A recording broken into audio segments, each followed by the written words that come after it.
All right, we welcome Baylor to the podium and guests to the podium as well. A reminder, this is a hybrid news conference. We have in-person and Zoom reporters with us. We'll do all in-person questions first and then go to Zoom.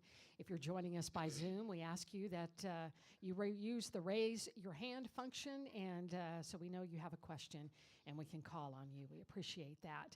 Also, we ask all reporters when asking a question to please identify yourself by name and media affiliation. Thank you. We are joined now by Baylor head coach Nikki Collen and student athletes Jordan Lewis and Sarah Andrews. And we'll go straight to questions for our student athletes.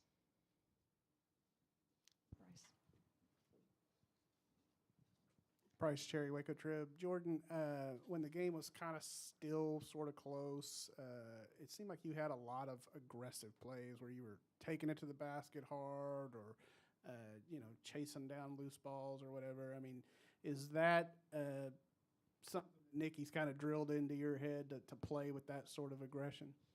Yeah, definitely. I think she's always on me about being aggressive from the tip, and she says, when I offensive rebound and defensive rebound and get us extra possessions, it really gets the team going. And so if I'm able to make those hustle plays and get the offense started with, pace, then it'll be good for all of us. Cherry Hill, Baylor Bear Insider. Jordan, you and Liz, I think, combined for 29 points in that third quarter. Was that an emphasis, or did that just happen in the flow? No, I just think everyone's getting back under their feet from not playing for a few days. And so I think coming out of the half, we wanted to kind of separate ourselves and not keep the game close. And so I think just getting out and running in transition, I think, is when we're at our best. Jack Allen with 25 News in Waco. Jordan, just what was the message at halftime, and how much of that was a needed reset to go into the break like that? The message was that we gave up 20 points to one player, and we didn't want to be the team that gave up an NCAA record. So we had to kind of guard and just lock in on defense and get closer to her and make her put it on the floor because she's a great shooter and has a quick release. Chad Conan, Waco Tribune Herald. Sarah, you played with Melissa for a couple of years now.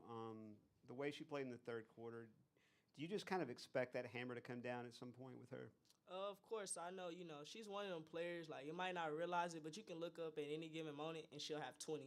It's amazing just the way she impacts the game, and at any given moment, I know she's going to go off.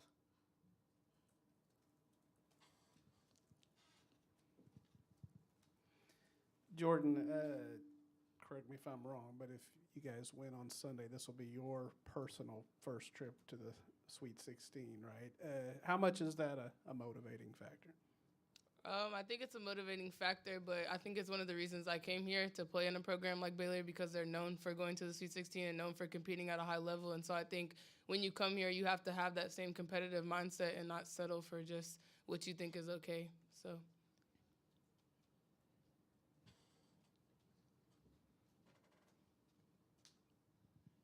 Sarah, I guess for you and Jordan, like you mentioned, the one player scored 20 points, and y'all really, she struggled in that second half. It seems like y'all two were on her most of the time. Was that, it seemed like y'all switched the defense on there? It seemed like Liz was covering her a lot in the first half. Yeah, she plays the 4 position, but she really plays like a guard, and so we felt like we could use our bigs as more of a helper if she were to drive it past us, but just guarding her straight up as if she plays like a guard. She has a quick release. She can dribble, so we guarded her more like she was a guard than a forward.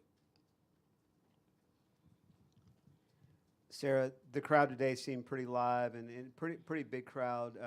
Your response to playing on your home court and in front of them. I mean, it's amazing when they come out and support us. I don't think, they know how much of an impact that they make when we have a crowd like that. We need that same thing Sunday. It's just amazing to have a crowd like that because it motivates us to come out and play hard.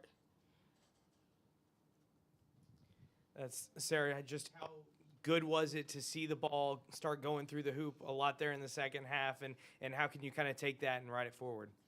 I mean, to see it going through, I was just finally, I think, the past few games I struggled putting the ball in the hole, and I think it was more about finding a rhythm. I think, Jay Lou threw me a pass. And it got tipped out my hands, but I was able to finish it. And I think I kind of knew right then and there, like I was starting to get my rhythm back.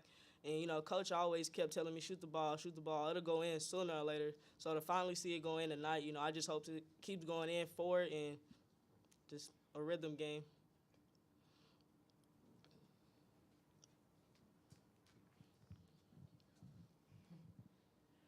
For Sarah or Jordan, I guess, were y'all able to watch South Dakota? Were y'all able to watch that first game at all? And maybe any thoughts on what you saw there? We watched a few minutes that we got to watch before we started to focus on our game. They're a very good team, and I think that you just have the game plan because they obviously have the experience. All right, any other questions? If not, Jordan, Sarah, y'all can head out. Thank you.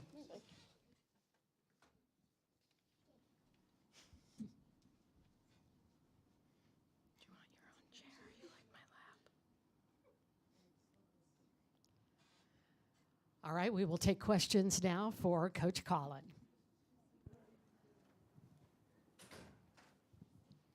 Nikki, when Jordan is playing like that, does that kind of make y'all a next level team? Because, I mean, obviously you know what Melissa's going to give you. Well, I know everyone asked, like, before even we played this game, you know, obviously Melissa Smith is really good, but what will it take for you guys to, you know, ultimately try to win a national championship? You know, and I talked a lot about Jordan and Queen, you know, and I think Jordan, her ability to attack the paint and finish, get herself to the free throw line. I mean, she had 8 fouls drawn today. So that's aggressive. That's downhill play. When she plays aggressive, especially in early in games, that sets the tone for us. And I thought, you know, especially tonight, I think part of the reason we got off to a little bit of a slow start is Liz was a little under the weather.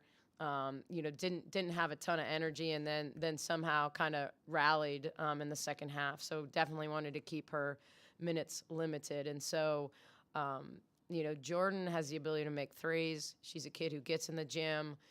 She can get 3-point plays, and she can make the right pass. And so, you know, I think the key tonight was 6 defensive rebounds. Like, those were huge for us because it's something we're not very big at the guard position. And when we get our guards rebounding the basketball, we get in transition faster. You know, we don't give up extra possessions sometimes to our opponent. So she's a huge key for us.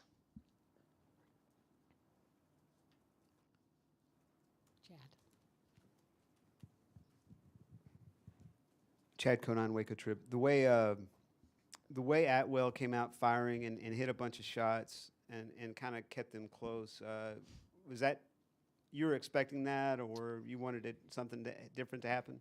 Yeah, I certainly expected her to take shots. You know, I certainly wasn't expecting her to make them all like she was. I thought that we were there. I mean, it wasn't like we were giving her wide open shots off pin downs, other than I thought one time when her first three, we made a huge mistake on a post-to-post screen where we didn't switch it and we were supposed to. So from a game plan perspective, that was a big mistake. I think the rest of them, our game plan was good. We were just playing with our hands down, you know, and I think, you know, she was just dribbling in rhythm, and if your hands are down, she's going to shoot it. She doesn't care that Queen is longer than her or Liz is longer than her. If their hands are down, they're not longer than her. And her release is so quick. So that was a huge part of the change at halftime.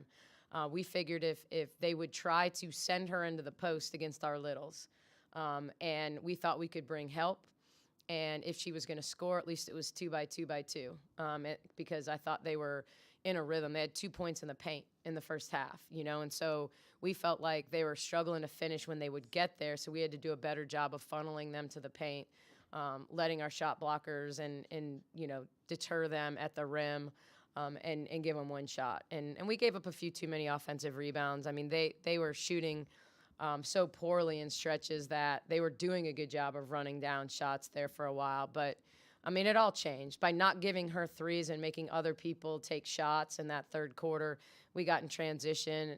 We started making threes, and then, you know, obviously the floor opened up to where even on the last possession of the third quarter, you can dial stuff up.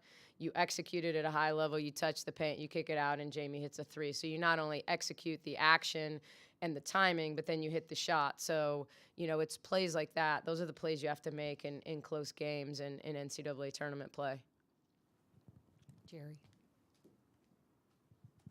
Jerry Hill, Baylor Bear Insider. Coach, you kind of touched on it, but J. Lou as a defender, and did you make that switch at halftime, or had you already done some of that with them on Atwell? No, we made that switch at halftime. I just felt like, we had fouled her twice on threes. One time, kind of losing track of her, and one time maybe questionable whether we fouled her on the second time, but between the 5 threes she made and the 2 times we put her at the foul line, it was too many. And so, and some of that was Tony. I mean, I let Tony make a lot of defensive decisions, and he'll run them by me, but he said, I think we have to put J. Lou on her. And then we just rotated matchups. We tried to stay fresh on her. Jaden played her some. Jamie played her a little. Sarah played her some, but we tried to keep fresh matchups on her. And as the shot clock would go down, we weren't coming off. Like, we were going to stay pretty attached to her. Wasn't Taylor Robertson attached, from the beginning of a possession, but it was very much late in the possession. We tried to keep it out of her hands because, but you started to see us get touches on balls, her having to shoot over us consistently. And so, we just did a better job of playing with our hands up. Any other questions for Coach? Yes, Jack. Yeah, Coach, I was just wondering, there at the end, it felt like you were really trying to get Jamie involved and get her to make a shot there to kind of get into a rhythm. Was that something that was a point of emphasis, and how important is it to see the ball go in the basket here in this first round? Well, I just think, for us to be great, we need balance, and so I thought Jamie had some bad misses early. She's too good a shooter to shoot it that poorly, so just trying to get her to see the ball go through the basket. I'm not going to lie. I was actually running a play when we staggered for her. I was trying to run that play for AK instead, but we're so used to running that stagger for Jamie that we naturally did it, and it worked out because she hit it. But, yeah, I mean, I was trying to get AK a shot there at the end, but other than that, I did want the ball to go through the basket for Jamie. I mean, it was the same way with Sarah. Sarah's been playing through this hand injury, and we've limited her in practice, and I think the lack of repetitions has hurt her timing. So she was the one that made the decision, like, I've got 6 games left, and we'll deal with it when the season is over, and we'll just play through it for now. And so, I thought she was good getting to the rim, but to see the ball kind of on that crossover step back go through for her. Even when we ran an out of bounds play, I told her before she inbounded it, this shot's yours, like, take it in the corner, and that one didn't go in.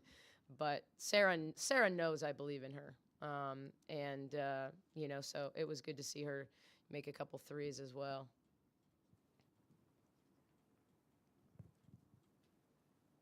Nikki, it seemed like it was as good a crowd as you guys have had this year for a 3 o'clock Friday game. Is that kind of how you saw it? It was a great crowd.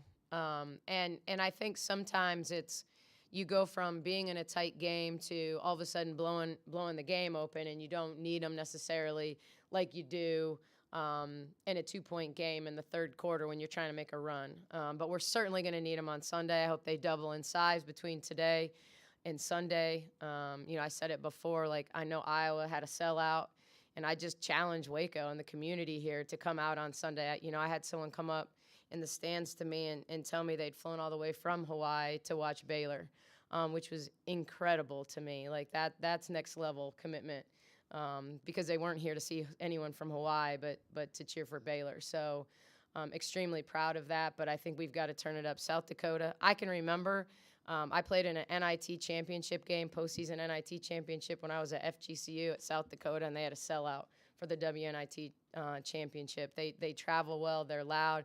They were actually a lot of fun as I was scouting the game ahead of ours. But we need to make sure that they don't make any noise on Sunday. So I think it can go a long way because that South Dakota team is incredibly good, incredibly good. Jerry. Yeah, Nikki, I know you watched at least some of that game. What did you see from them? Seemed like they were able to dribble drive quite a bit. Yeah, Dawn, I've known her since our Green Bay days with Kevin Borseth, and then when I was at FGCU, NKU was in our league at the time, so familiar with her motion. She's got better players than she did at NKU running this stuff. But I mean, I think Chloe Glam is a WNBA draft pick. I think their starting center, I'm not going to pronounce her name because I'd get it wrong, but Hannah is a WNBA draft pick. Like those guys, that inside out, and then they just have players that play their tails off. Like I don't think people understand how good an offensive rebounder Maddie Scott is, and they kept her from even jumping on an offensive rebound. I mean, they're fundamentally, they're a gap team. You know, they do such a good job of playing in the gap. They do a good job helping and digging. They give you one shot because they're so physical. They've got sizes at every position. And they're just a well-oiled machine. You know, they're one of those teams that is, you know, after an early season stretch of where they struggled a little bit, I mean, they've gotten conference play and have built all this momentum and confidence. And so, you know, I've been watching them all week. That wasn't because I predicted that they would win. But I've made the decision every day this week to watch 2 Ole Miss games and 2 South Dakota games and 2 Hawaii games. So that's just what I've done preparing all week. And so was not surprised to see that result today. I think they're a really, really good basketball team. Probably underseeded with respect to their league, but probably because those early non-conference games that they didn't win against A&M in a neutral site tournament, teams like that, you know, they didn't have those like feather in their cap marquee non-conference wins, but they're a really good basketball team. All right, we've got one question for you, Coach, from Zoom. Dave Reardon. Hold on just a minute, Dave. Let me give you permission to talk. Hold on.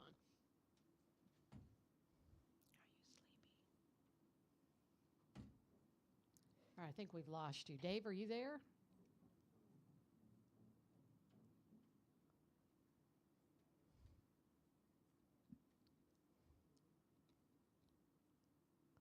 Oh, I don't think we can get you, Dave. You have to write in. You write it in the chat? And we can't get in the chat either. I think we're my bad. Yeah. But Good thanks. idea, though.